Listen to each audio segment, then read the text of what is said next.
lesson aims to, number 1, compose a song that expresses responsible freedom. Number 2, differentiate freedom among various schools of thought. Number 3, evaluate and exercise prudence in choices. And number 4, explain the different perspective about freedom. And last, number 5, realize that choices have consequences. Don't forget to take down notes your questions and clarifications so that after this discussion, you can ask and consult your philosophy teacher. Freedom of the Human Person, Module number 5. Do we have our freedom?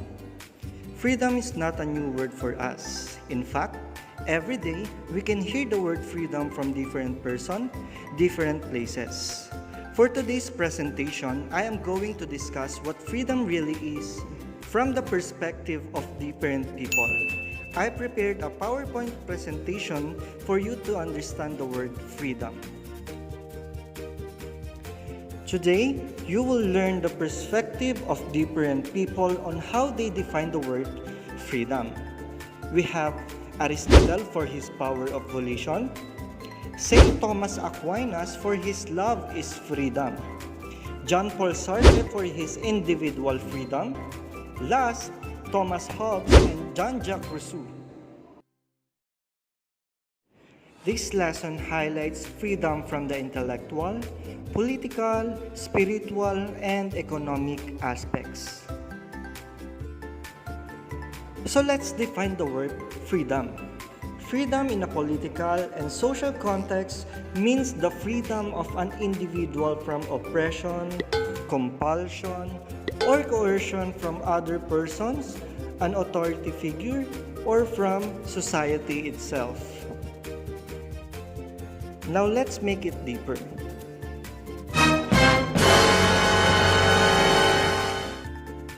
Political freedom consists of two types of liberties.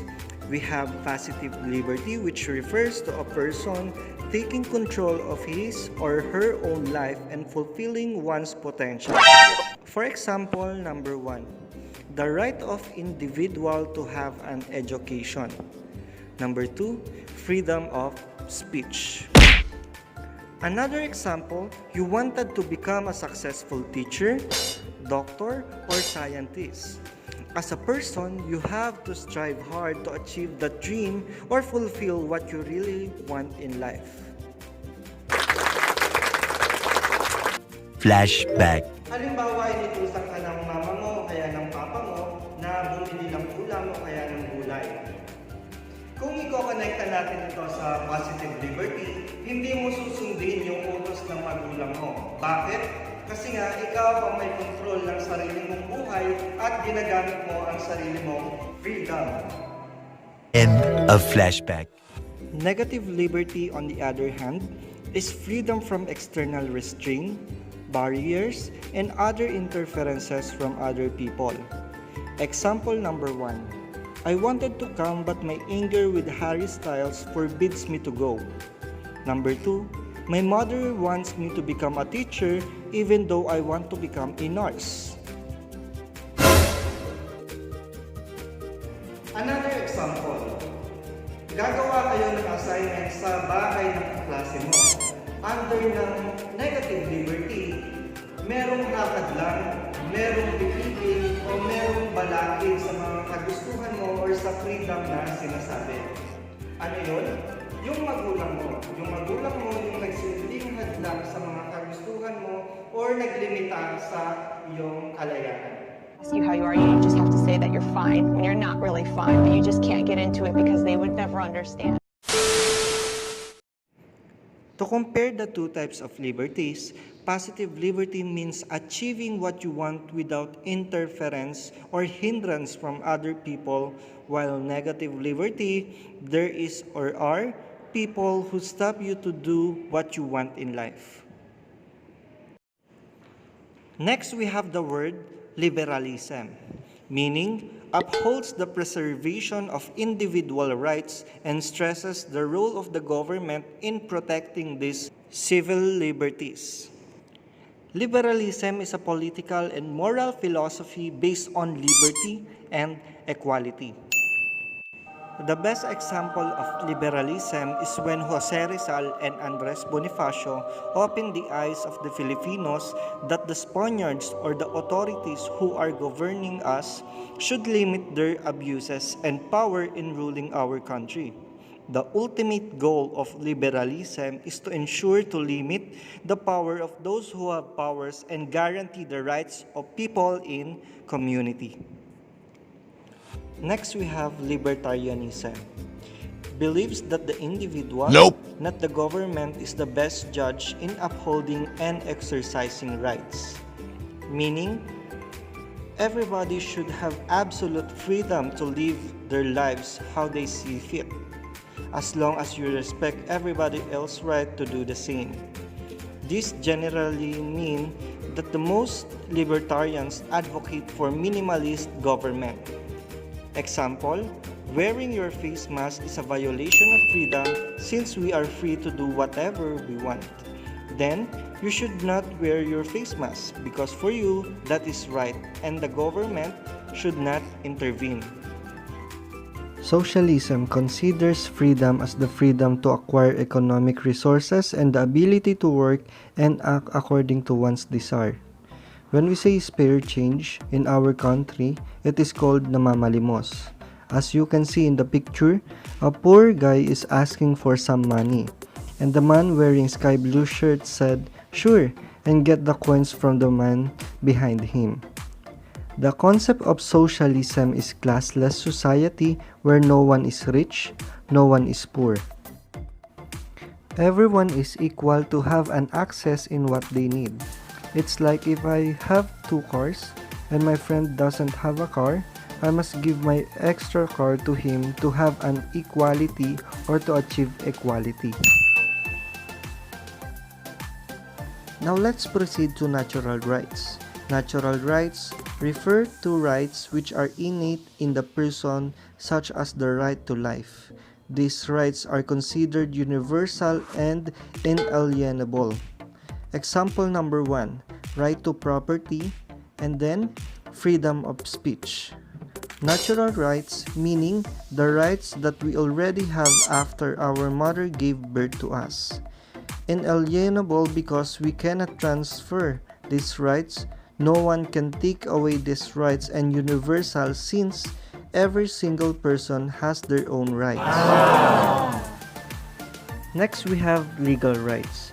Rights that are based on society's customs and laws and are enacted by legislation and enforced by a government. The enjoyment of these rights is based on citizenship. When we say legal rights, these are the rights that are protected by laws.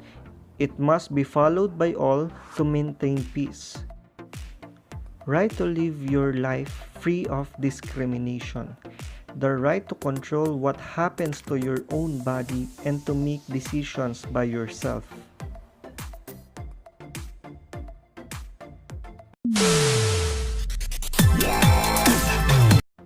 And now, let's proceed to different philosophical views. First, we have Aristotle. Aristotle was born 384 to 322 BC. One of the brightest students at Plato's academy and opened his own school in Athens called the Lyceum. First, let's define power of volition. It means this act requires you to choose by your own will or your volition. As you can see in the picture, for example, the mother is asking her daughter where she is going, but the daughter answered her mother in a rude way. If we're going to connect it to Aristotle's power of volition, we should be aware of any consequences or what might happen to our every action, because according to Aristotle, everything happens for a reason. A few moments later. For Aristotle, a human being is rational. When we say rational, we are using our mind for every actions that we are doing. Human freedom is expressed in 2 ways. Number 1, free will and free action. Another example, it is your choice in life if you want to be positive in life or be happy, or you want to be negative or sad. We are the one who control our own life through our rational choices.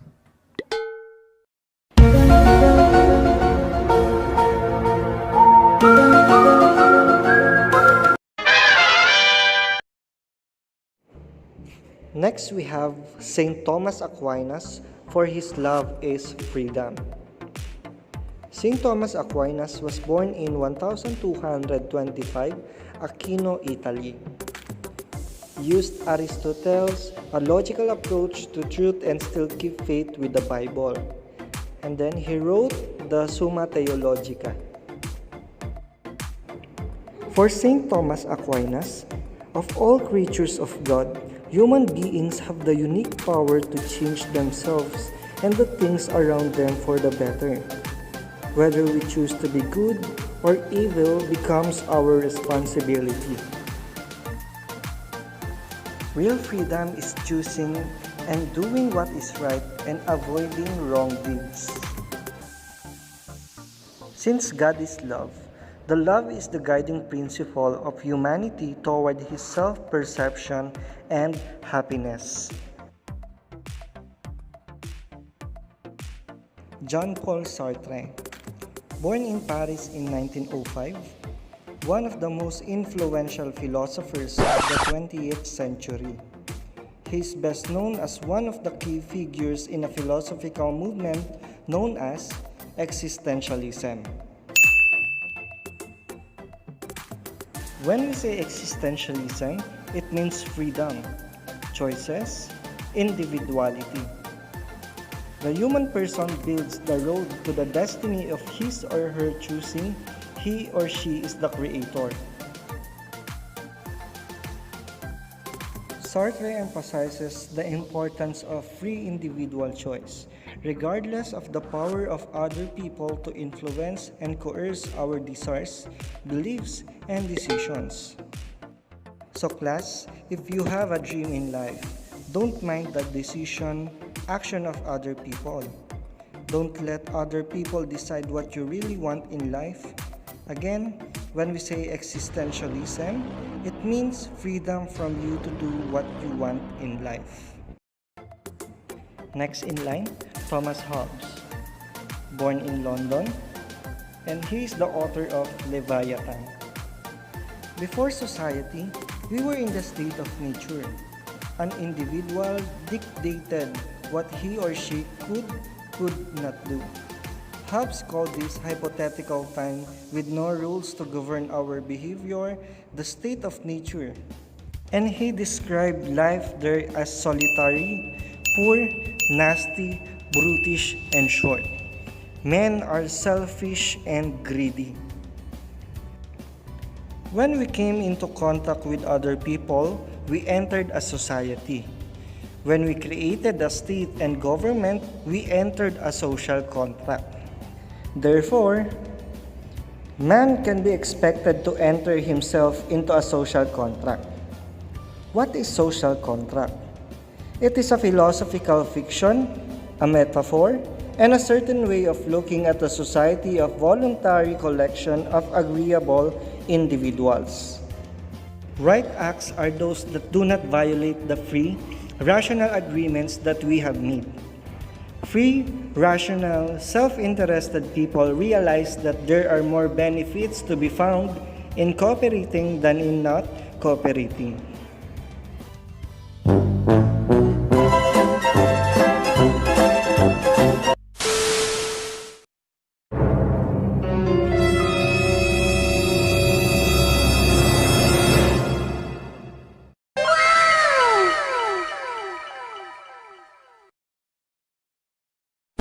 Last, we have Jean-Jacques Rousseau. He was born in Geneva. He said, he is convinced people are smart, kind, and good. Only society and a few bad people corrupt others. He is the author of Social Contract. Let's look in this organizer. How can we be free and live together? He said that by submitting our individual will to the collective or general will created through agreement with other free and equal persons, all men are made by nature to be equal. Therefore, no one has a natural right to govern others.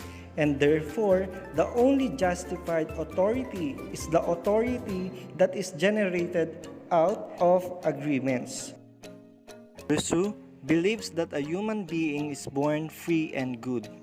Now, he is in chains and has become bad due to the evil influence of society, civilization, learning, and progress.